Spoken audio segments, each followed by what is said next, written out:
Dear students, welcome to RMS education. আজকের এই সেশনে আমি তোমাদের সাথে খুবই ইম্পর্ট্যান্ট একটা ইনফরমেশন শেয়ার করতে চলেছি।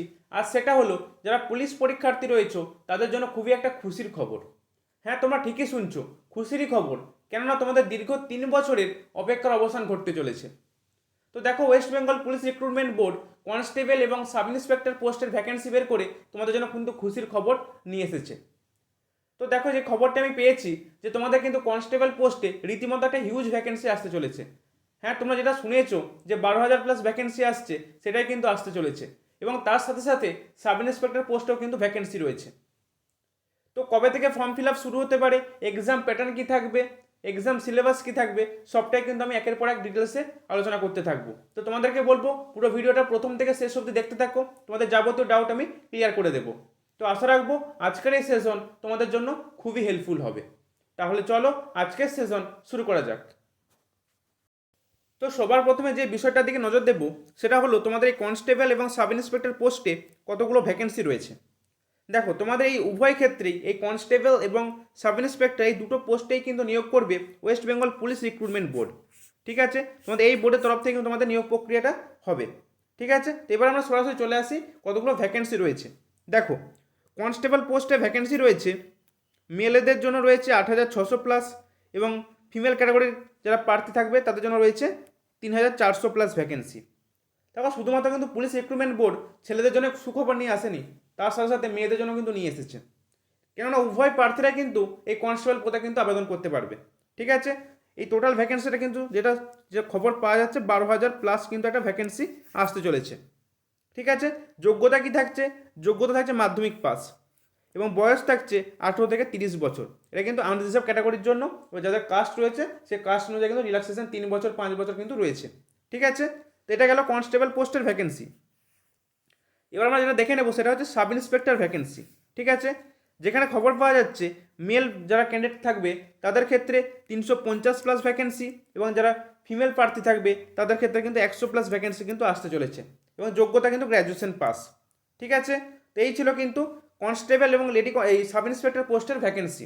ঠিক আছে, যেখানে কিন্তু উভয় প্রার্থীরা আবেদন করতে পারবে, মেল এবং ফিমেল উভয় ক্যান্ডিডেটরা কিন্তু অ্যাপ্লাই করতে পারবে এই দুখানা পোস্টেই কিন্তু।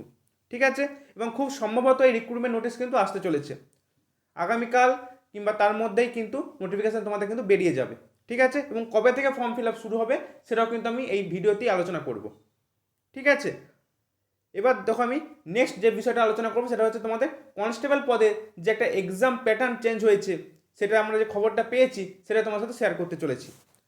দেখো দেখো, কনস্টেবল পোস্টের যে এক্সাম প্যাটার্নটা সেটা রীতিমতো চেঞ্জ হয়ে গিয়েছে। যেখানে প্রথমে তোমাদের কিন্তু এক্সাম হবে 85 মার্কসের। ঠিক আছে, 85 মার্কসের এক্সাম হবে, এবং সেটা হবে কিন্তু এমসিকিউ প্যাটার্নে। ঠিক আছে, এমসিকিউ প্যাটার্নে তোমাদের কিন্তু এক্সাম হবে। ঠিক আছে, দেন তোমাদের কিন্তু পিইটি এবং পিএমটি। ঠিক আছে, এই যে ফিজিক্যাল এফিসিয়েন্সি টেস্ট এবং ফিজিক্যাল মেজারমেন্ট টেস্ট, যেগুলো কিন্তু কোনো রকম কোনো পরিবর্তন আসেনি, যা তোমার আগেও ছিল সেরকমই রয়েছে। ঠিক আছে, হ্যাঁ, তোমাদের যে একটা খবর আসছিল যে লেডি কনস্টেবলের জন্য যে হাইটটা কম হতে পারে, সেই বিষয়ে কিন্তু কোনো রকম কোনো আপডেট নেই। ঠিক আছে, মানে তোমাদের যে লেডি কনস্টেবলে 160 সেন্টিমিটার হাইটের কথা বলা হয়েছিল সেটাই কিন্তু রয়েছে, কমেনি যতদূর সম্ভব যে আপডেটটা আমি পেয়েছি। ঠিক আছে, তারপর নোটিফিকেশান বেরোলে তো প্রত্যেকেই জানতে পারবে যে কি পুলিশ রিক্রুটমেন্ট বোর্ড কী কী নোটিফিকেশান নতুন নিয়ে এসেছে। দেন তোমাদের দেখো ইন্টারভিউ থাকছে কিন্তু। ঠিক আছে, এবং সেটা থাকছে 15 মার্কসের।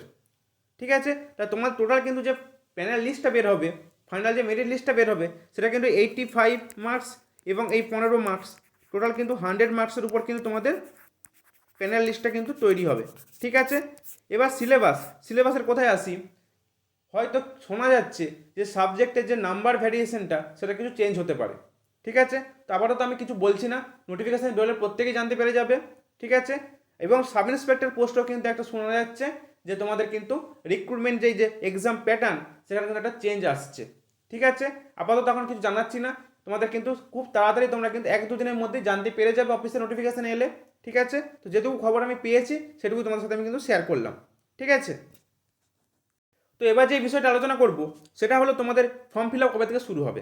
দেখো, কনস্টেবল পদের ফর্ম ফিল আপ শুরু হচ্ছে 7 তারিখ থেকে, মার্চের 7 তারিখ থেকে ফর্ম ফিল আপ শুরু হচ্ছে, এবং সাব ইন্সপেক্টর পোস্টের ফর্ম ফিল আপ শুরু হচ্ছে 9 তারিখ থেকে।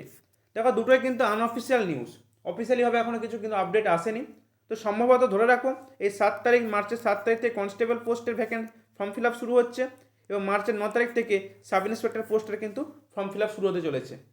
ঠিক আছে, এবার তোমাদের যে এক্সাম প্যাটার্নটা বললাম ওটা কিন্তু কনস্টেবল পদের জন্য ওইটাই হতে চলেছে এবং যে খবরটা পাওয়া যাচ্ছে যে সাব ইন্সপেক্টর পোস্টেরও কিন্তু একটা চেঞ্জ আসতে চলেছে। তো এখনও কিছু কনফার্ম নয়, তো নোটিফিকেশান আসুক, তোমরা 1-2 দিনের মধ্যে নোটিফিকেশান পেয়ে যাবে, তারপর তো তোমরা কনফার্ম হয়ে যাচ্ছ। ঠিক আছে, তো আপাতত তোমাদের এখন এটুকুই বলে রাখতে চাই যে তোমরা প্রিপারেশানটা কিন্তু সেই লেভেলে কিন্তু নিয়ে যাও। ঠিক আছে, হাতে কিন্তু সময় খুব একটা বেশি পাবে না। ঠিক আছে, তো যেটুকু সময় রয়েছে যার যেখানে গাফিলতি রয়েছে সেটা কিন্তু মেরামত করার চেষ্টা করো।